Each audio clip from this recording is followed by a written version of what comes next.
You are listening to Radio Maria Canada. We now present the Health Hub, hosted by Kathy Biasi.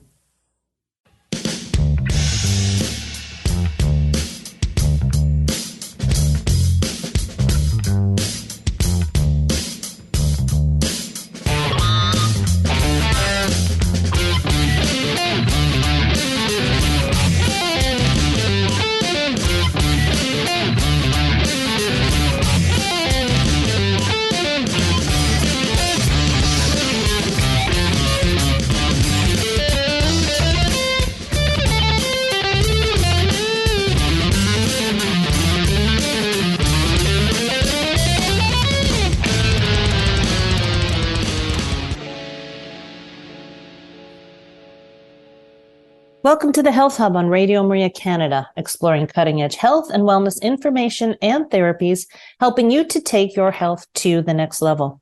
I'm your host, Kathy Biasi, and I am an holistic nutritionist and a professional cancer coach. Keeping a journal, drinking tea, taking daily walks, and deep breathing are just a few examples of simple routines or rituals that can deliver a major impact, both physically and mentally over time. And on our show today, we are talking about the power of rituals and what they can exert on our everyday lives with our guest, Dr. Tâmara Castelo. Tâmara Castelo is a specialist in Chinese traditional medicine and the CEO of Tâmara Castelo Clinic, TMC Health, TMC Holistic, and TMC Jewellery. At her clinic, Tâmara treats sleep disorders, thyroid disorders, intestine diseases, anxiety, migraines, and hormonal problems, and takes a holistic approach to healing. She is the author of Healing Without Medicine, Eating Without Guilt, and Full Balance, and the highly acclaimed book, The Power of Rituals, Small Habits, Big Changes for Your Well-Being and Health. We talk about, obviously, the power of rituals. We talk about why they can impact our lives, how they can impact our lives. What are some of the most effective rituals you can start with today on this journey to transforming small pieces of your day? And the importance of physical touch on a daily basis. Please stay tuned with us. We will be back in just a few minutes to talk with our guest, Dr. Tâmara Castelo. You are listening to Radio Maria Canada. We now continue with the program, The Health Hub, hosted by Kathy Biasi. Yeah. Welcome back to the show, everybody. Today's show has been pre-recorded, no opportunity for calling in. Please do follow us on our social sites. We are on Instagram, Twitter, and Facebook, and we are at the Health Hub RMC on those locations. Dr. Castelo, welcome to the show. Thank you so very much for having me. Oh, it's such a pleasure. You're going to be a very easy talk to. We've had everybody. I usually talk to people before the show just to get a sense of where we're going. And this one's going to be great. It really is going to be great. So we have a bird's eye, high level sort of intro for you. But, drill down. Tell us about you, your practice, how you incorporate so many different things into what you do. Okay. So, I have a practice for 15 to 16 years at this moment. I have a big practice because I lead a team with a lot of specialists from different areas. I have 2 clinics in Portugal, one in Lisbon, one in Porto. We are at this moment 36 with a lot of projects, and we treat our patients in a holistic way, holistic perspective. So normally a patient, when it comes to my office, we don't treat surgical diseases, of course, but we are a normal doctor's office for the other diseases. And normally when they come in, we are 2 or 3 people treat one patient normally. So I have psychologists, I have physiotherapists, I have conventional medicine doctors, I have traditional Chinese medicine doctors. And we are a big crew, and I think they liked it.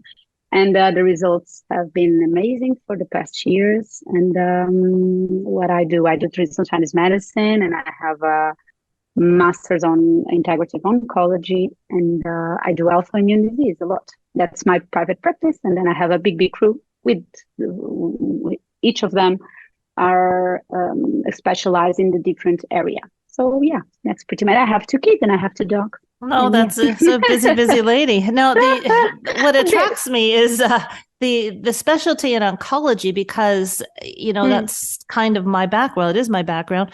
How do you diversify into the other areas? I mean, that is quite a specialized area. Is it? yes, Is it that where you is. focus?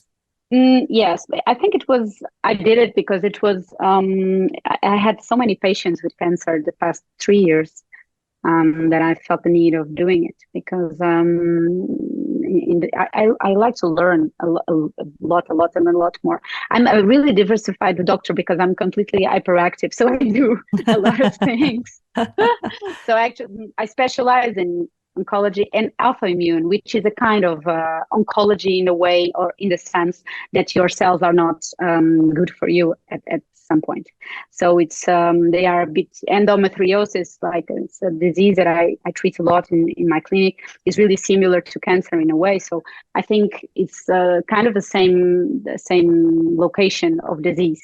And that's why I treat. And it looks like I do a lot. I actually do a lot, but I've been doing it for so many times, so many years. So I like the diversity. There are some things I don't like pain. It's not my specialty. Like insomnia, they are there. I have 2 specialists in my clinic to do that. I like more complicated patterns of disease. That's my focus, I think. Well, when you're working with your patients, there is sort of an underlying ethos in the way that you're working with them, right? So the commonality of the intake, the time that you spend with them, the systemic looking of the body. Is that what allows you to be so diversified? Because there are those huge areas of commonality among disease? Yes, of course, because you see, traditional Chinese medicine don't treat disease the same way as conventional medicine.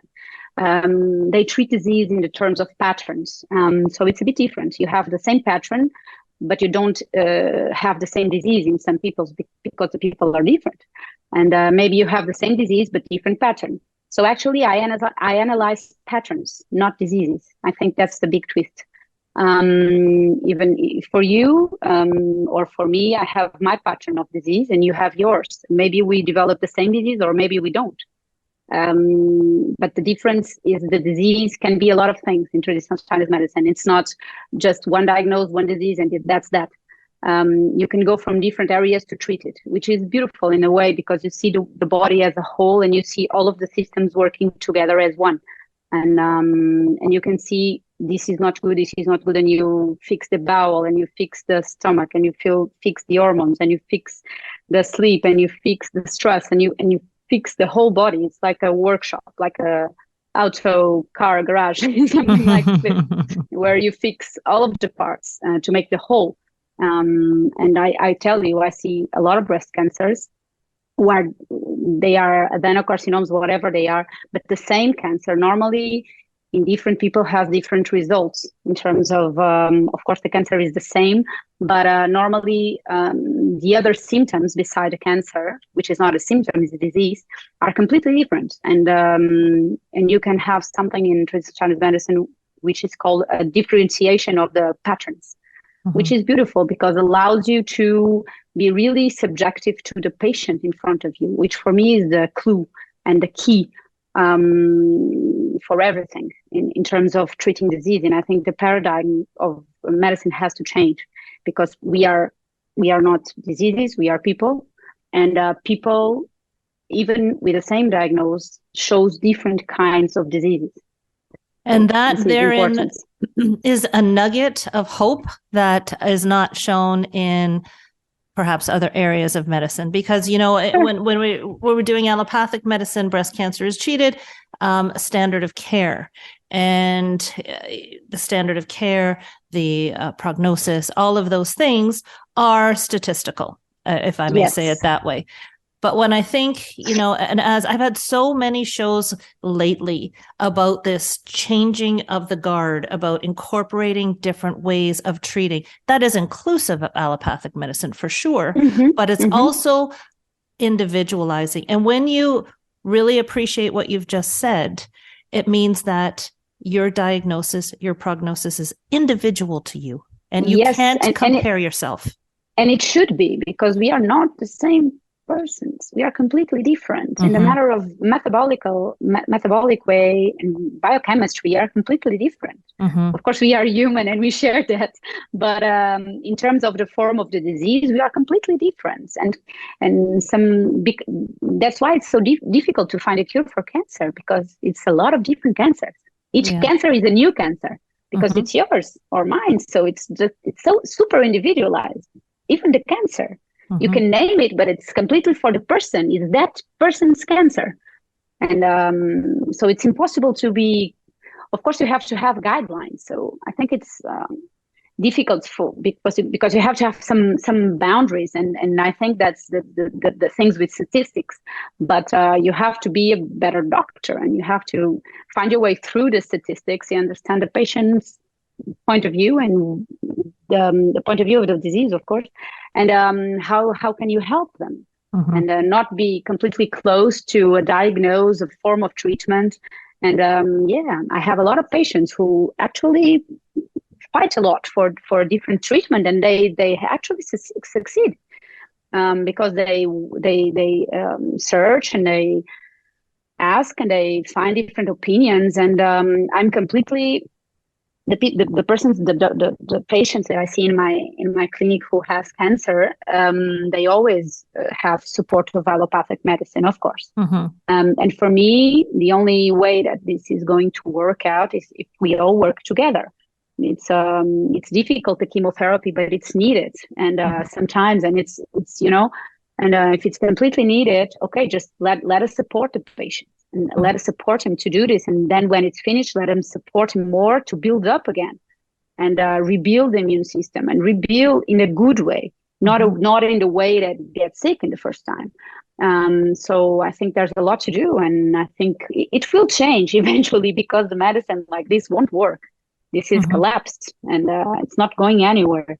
And I think as people become more educated, yes, they're going to be asking. And that's the one thing that, I really pride this show on is, if nothing else, here are some questions, or, if people have just a bit more knowledge. Well, I heard there was this test or that. And once we start asking, it does push the envelope. Now, you talked about, so in traditional Chinese medicine within your practice, you talk about patterns.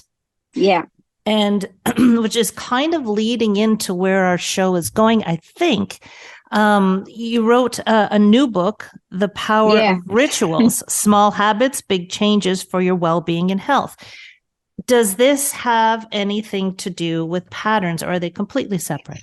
No. You have the three basic patterns of biotypes. You know that Ayurvedic medicine and traditional Chinese medicine, they are really, really, really old, and really like thousands of years.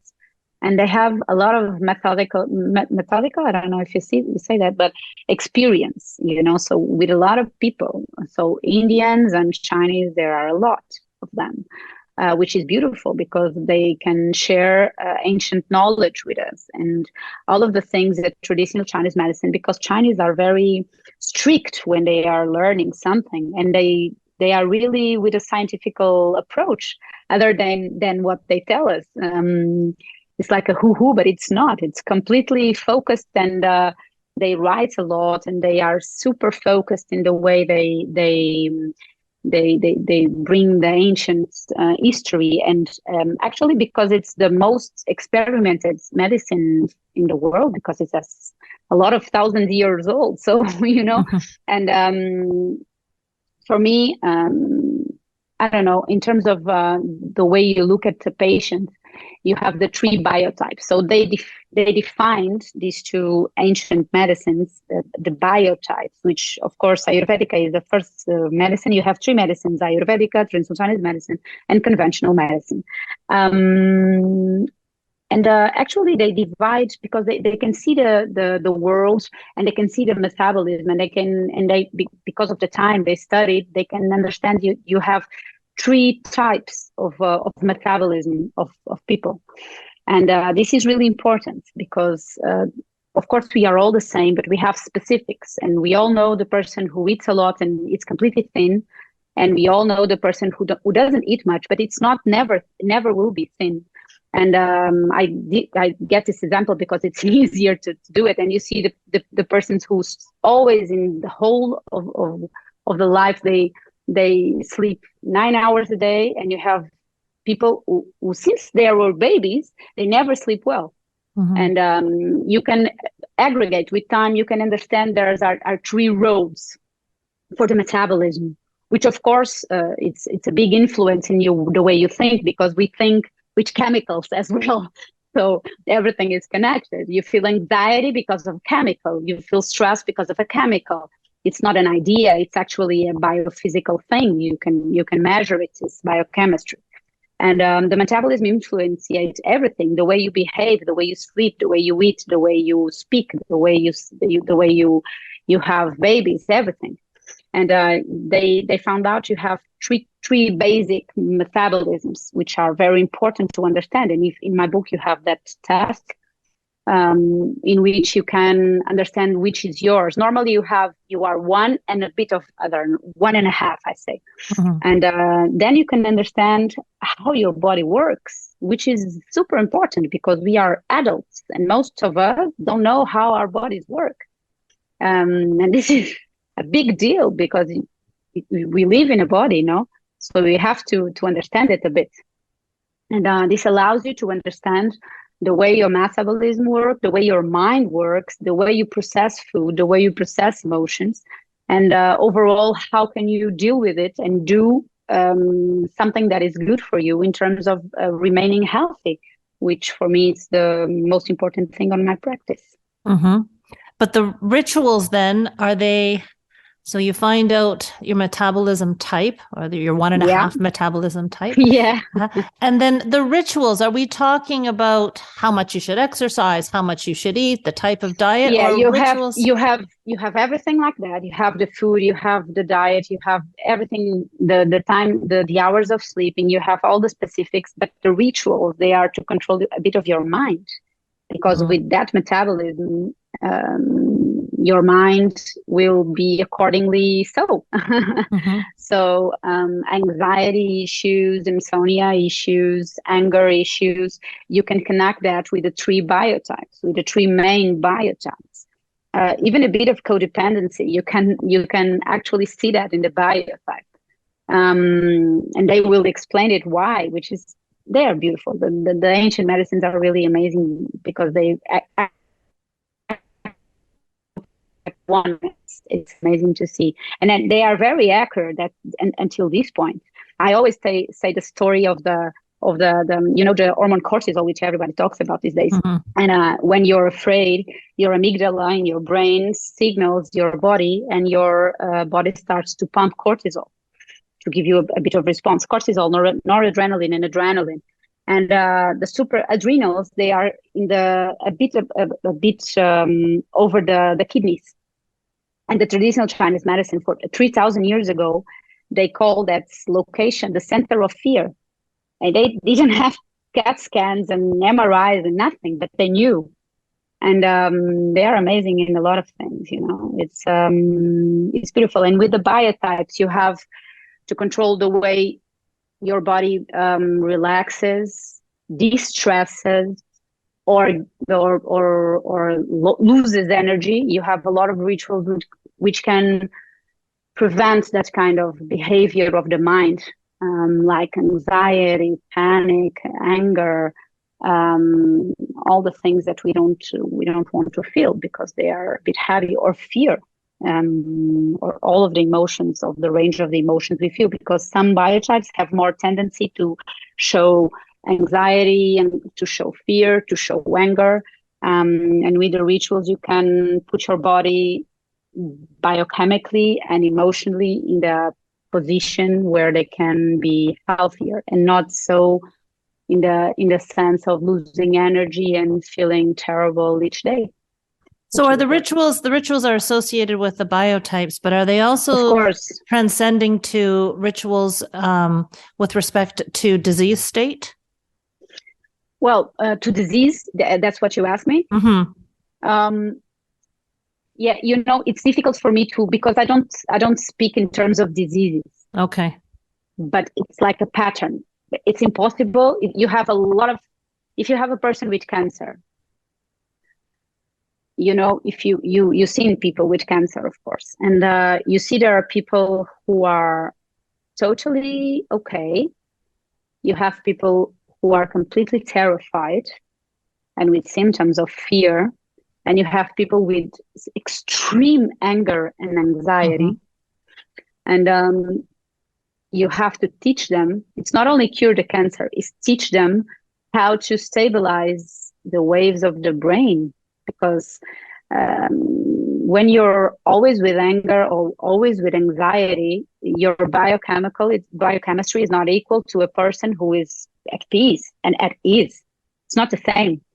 And you have to help your patients to put it in a state of mind, not threatened, not with a fight or flight response, because this is terrible for curing anything, much more cancer. So you have to put them in the state of center and more peace, and with a bit of gratitude as well. And then I think in that sense, rituals are important. Rituals are not something esoterical or religious, not like that.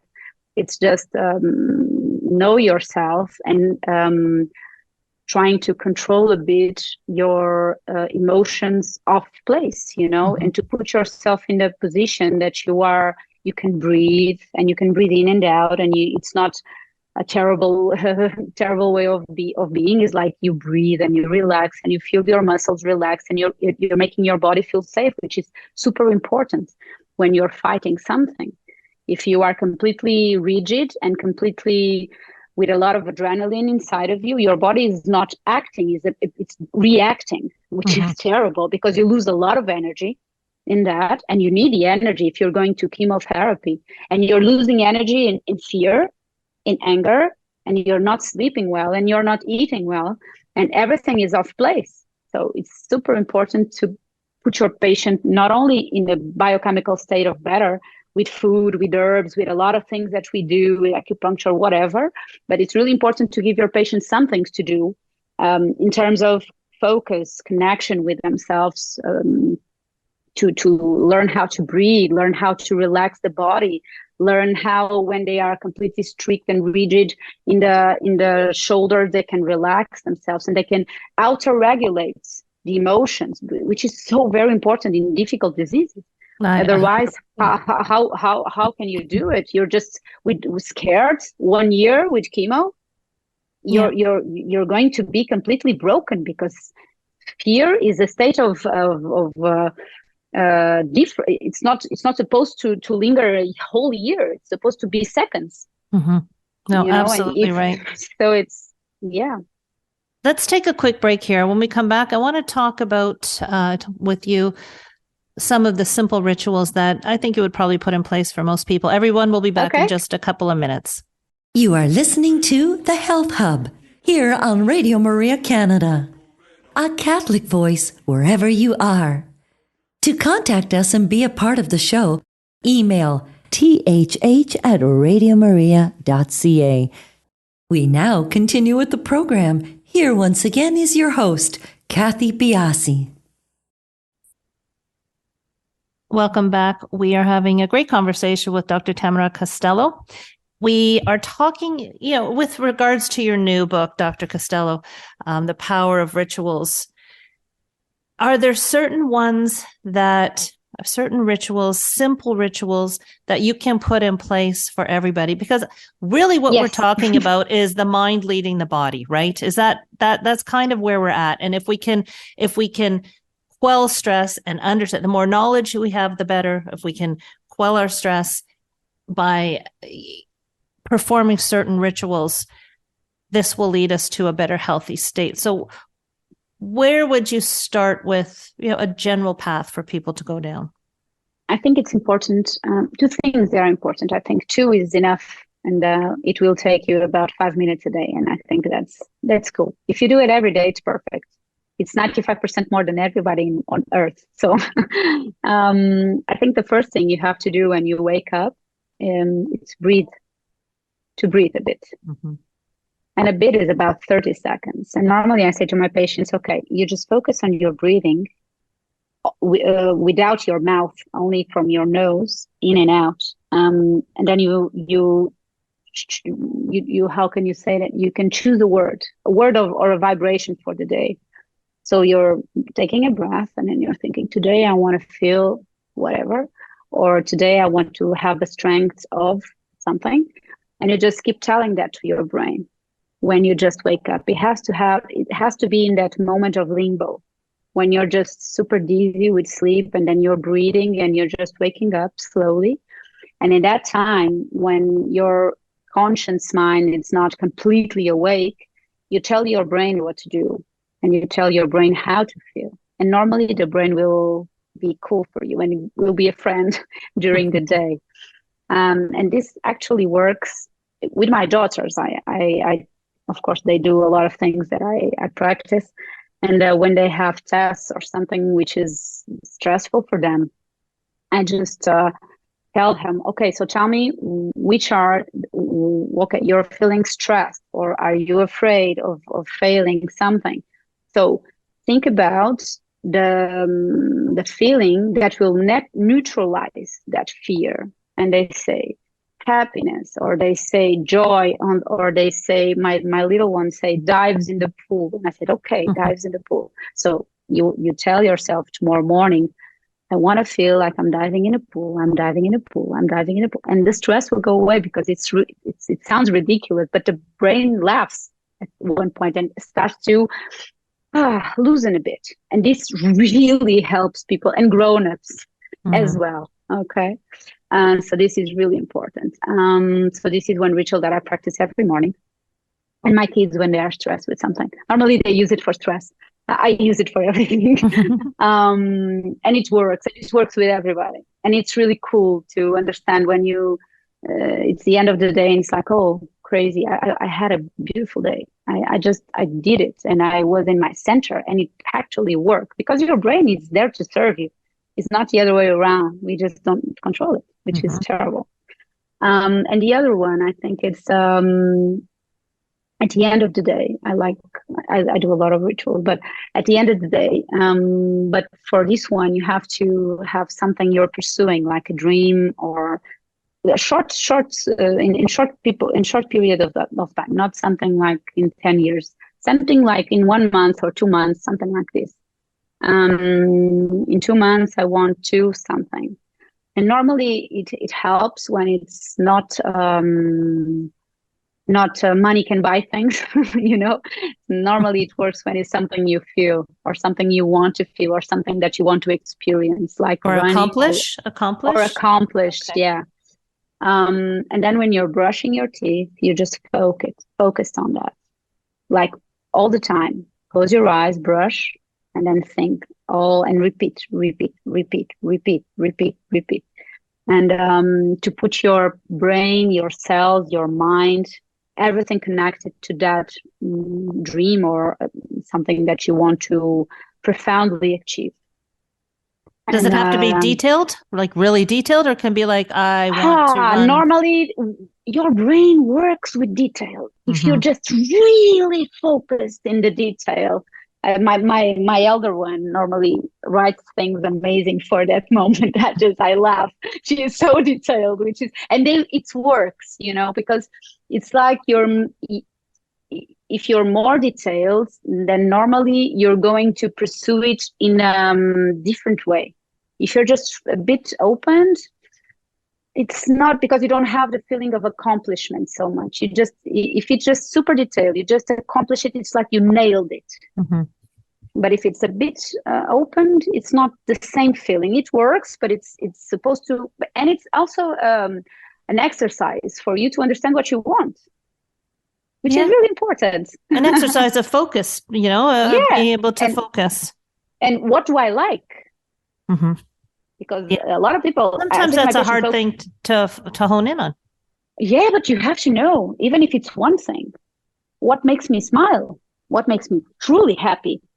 What? Yeah, for a lot of people, if you said, okay, I want to tonight come home and really focus on something that you want and drill down, that in and of itself could be, boy, I'd like to have something that I could drill down to, and then that can be very difficult. it's an exercise, and it It sounds is. super easy, but it's a nightmare sometimes. Yeah, it can because be. it's like, yeah, but you have to know yourself the way you have to know your body, you have to know your mind, and you have to know, because how can you regulate yourself if you don't Mhm. even know what makes you happy? And it's not like, oh, my children in my house, not like Yeah, that. exactly. That is a commonplace. It's just, Mhm. it's not, it has to vibrate. It's like, When this when I I have like. when I tell people like to journal, for instance, Uh-huh. it's I start off with write down three things. It doesn't have to be huge because if you keep doing this, it will It become will easier come. and easier. Yes. And people don't get that until they do it. It's like, okay, so be thankful that it's a sunny day. Be thankful that your coffee is hot. Like, and then just keep going from there. So, all these things are practices. And I think people, Yes. to develop these rituals, there's an aspect of patience that I think needs to be spoken about too. That one of the things that I don't want to let the show go by without speaking about is you stress the importance of physical touch with healing, Yeah. with disease. Years ago, I did a show. A woman wrote a book about the importance of touch and how it affects brain waves. And this is not just something out there. This is science.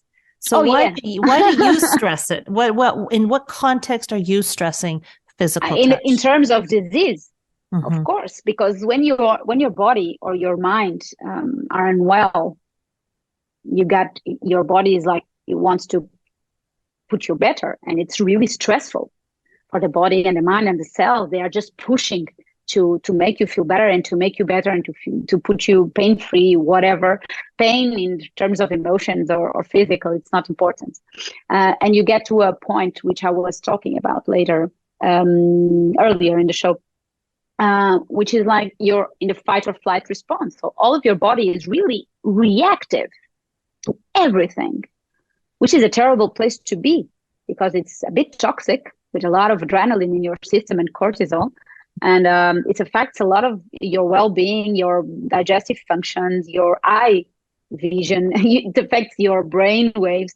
And physical touch releases something which is beautiful, which is called oxytocin, which you have when you're delivering babies in labor, and you use oxytocin to produce milk for the babies.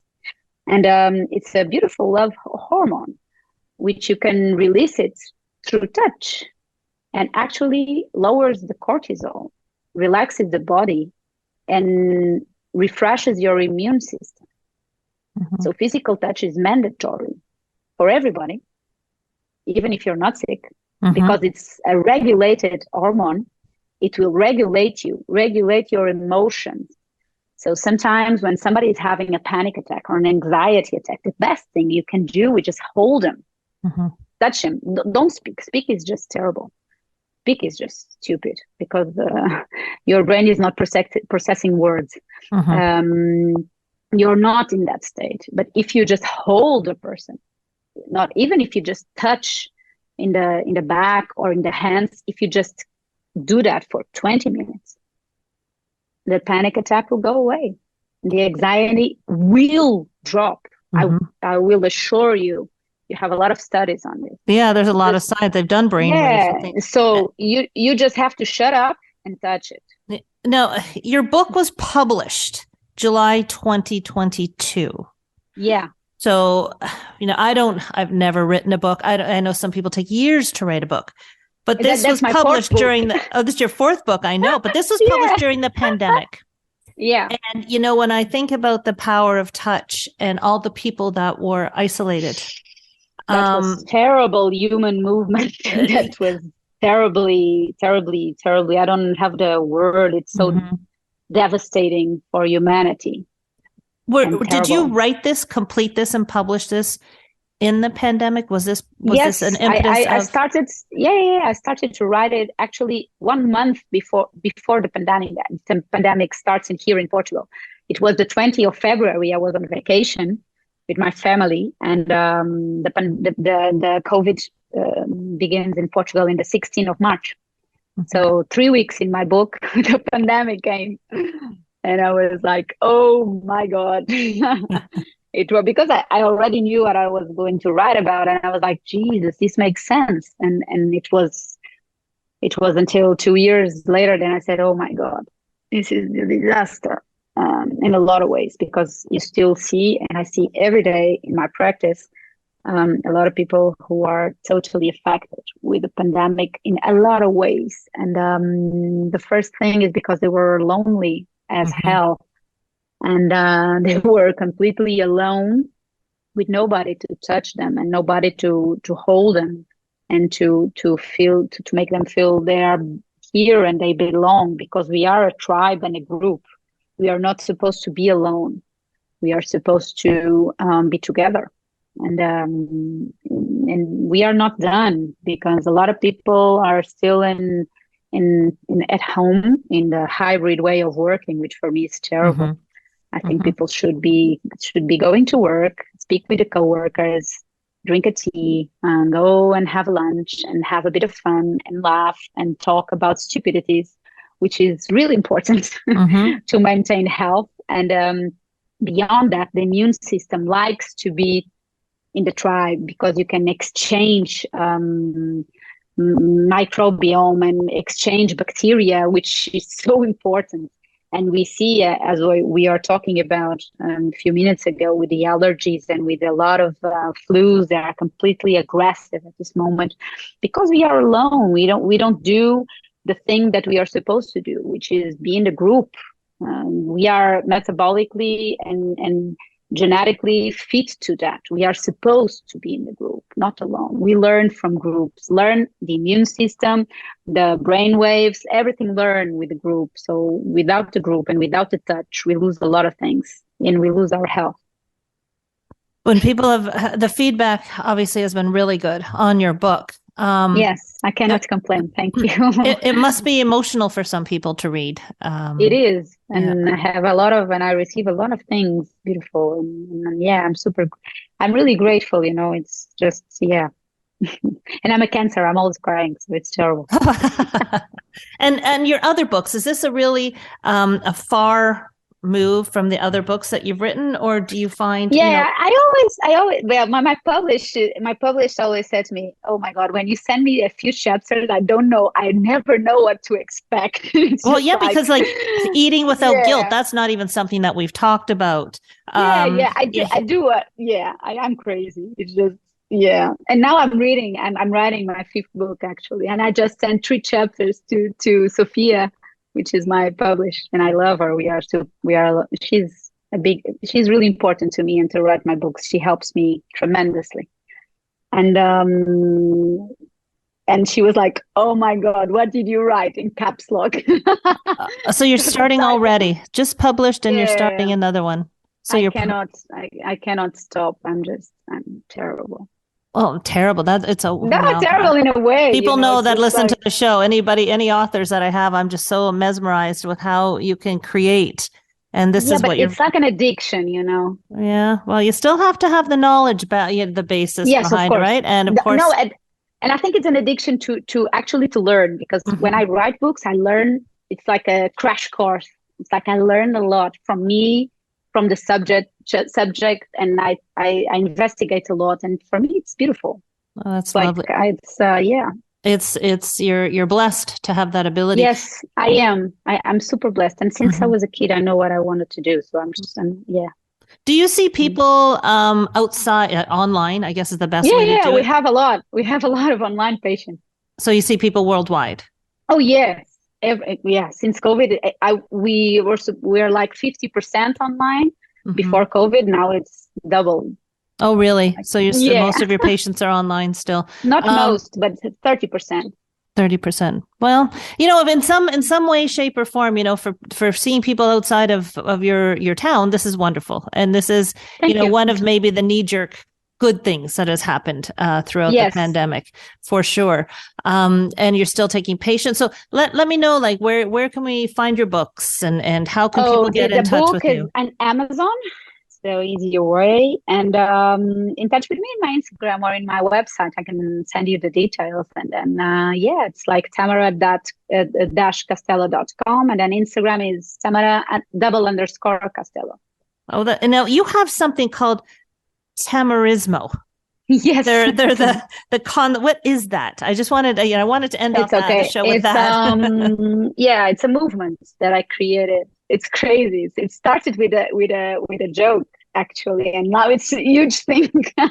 What is it? It's named after you, obviously. Yes, of course. It's my friends. They are just crazy because I'm super strict with food and everything. And they, in my 32 year, when I did 32, it was a long time ago. And they made T-shirts with like you're practicing a cult, and they were like tamarismo all over the place. And then it's okay. And now we have we are building an association for helping women with the tamarismo, and we do like challenges, 5 challenges a year when we do online with the people. Normally they are 500 to 700 in each time, and we do food, we do rituals, we do exercises. It's a beautiful path and journey. 2 weeks. Oh, that's lovely. Yeah, it is beautiful. And some of the money reverts to the association to help women. And that's on your website? Yeah. Perfect. Wonderful. I really want to thank you for being with us today. You're a joy to talk to, and I love what you're doing. I love what you're doing. Thank you. Everybody, we will talk to you next week on The Health Hub.